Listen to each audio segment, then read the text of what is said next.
that's a good cock. It was a good cock. There's no disputing it. It made her giddy just to look at it, throbbing, twitching and pulsating there in his hand. It made all women sigh, grunt and moan. Of course it made all other women crazy, but she wasn't thinking about all other women, for then and for there it was hers, all for her. She was thinking about the cock. It was a good cock. It was a good cock. And the width of it, the thought of it, the view was spectacular. She wanted to see what it would feel like inside her, what it would be like to have such a good cock. It was thick and long, it was hard, and it was all for her, for the then and for the now. Just the sight of it made her be ridiculous. She thought in songs, have you ever seen such a thing in your life? Such a spectacular cock in your life. Have you ever seen such a thing? Such a cock in your life.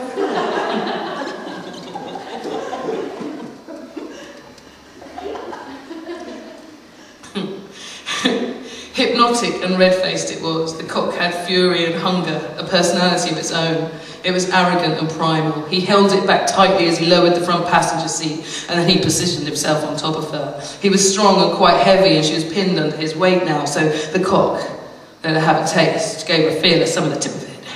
He gave her a quick lazy kiss, all tongue and spit, as he worked the cock in. He gave her a few good sudden strokes and a few good hard thrusts. She opened herself and moved with him, and he said, "Don't do that. You'll make me come."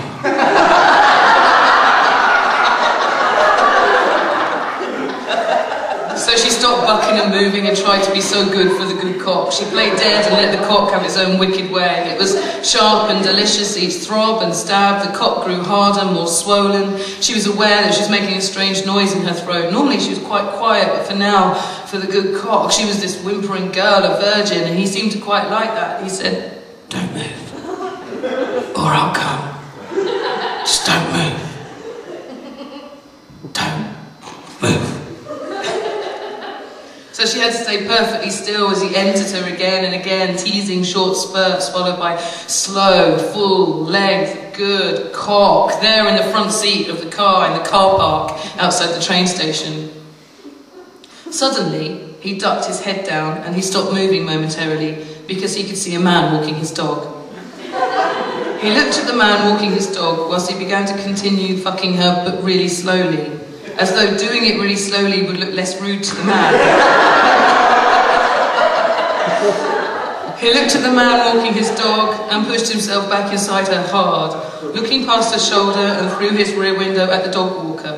She chuckled and this made her jiggle. He said, "Don't do that. You'll make me come. Just don't move." She stopped laughing and again she was very still, her legs open and jammed up against the dashboard and her skirt up around her throat, the gear stick digging into her side. This time though, when he was doing it to her, she plain lost her composure. She sighed and called out in pleasure and pulled him into her. He didn't look into her face, he looked at his cock going in and out, then over at the dog walker. She threw her arms around his neck tightly, she clenched and lifted herself onto him from below. She couldn't help it, she thrust herself back onto him. He was sweating as he looked at his cock, looked at the dog walker, looked at his cock, looked at the dog walker, looked at his cock, looked at the dog water, and then went, "Oh." She bucked beneath him fiercely 3 or 4 so times and dug her nails through his denim jacket and bit into his collar, his neck and hair. Very, very suddenly he clambered off her, out of the car door, clasping the end of the good cock. He had the foreskin pinched between his fingers, and when he let go of the end, creamy sperm shot all over the front car tyre. She lay there watching him, but she could only see him from the waist up. He had one hand to steady himself on the roof of the car and the other on the good cock. His face grimaced slightly, his eyes were closed. She watched him, and out of sight, out of frame, his cum spurted against the car park tarmac and the front tyre. She closed her legs and sat up. She found her knickers on the floor of the car and pulled them back on over her boots. She was relieved he didn't come inside her.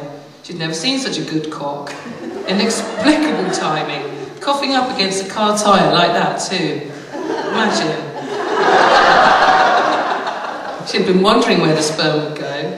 She was expecting to get it rubbed into her belly and tits. It was much tidier this way. There'd be no marks on her clothes or his car seat, no residue on her skin to reappear in the bath later. She straightened her skirt, pushed her right tit back into her bra. pulled her shirt down. He drew breath whilst he did up his flies, then walked around and got back into the driving seat. They smiled at each other. They giggled about the man walking his dog. As he started the engine, he patted her knee. The car had a smell of cheese, milk, vanilla, wheat, sweat. They opened the window, and the air was cool. He drove across to the other side of the car park to the train station entrance and dropped her off at the 3 p.m. train. They kissed each other goodbye and made noises to call each other again sometime and soon. It was sunning on the platform. Golden light soaked the stony train tracks, and she smoked a cigarette, alone.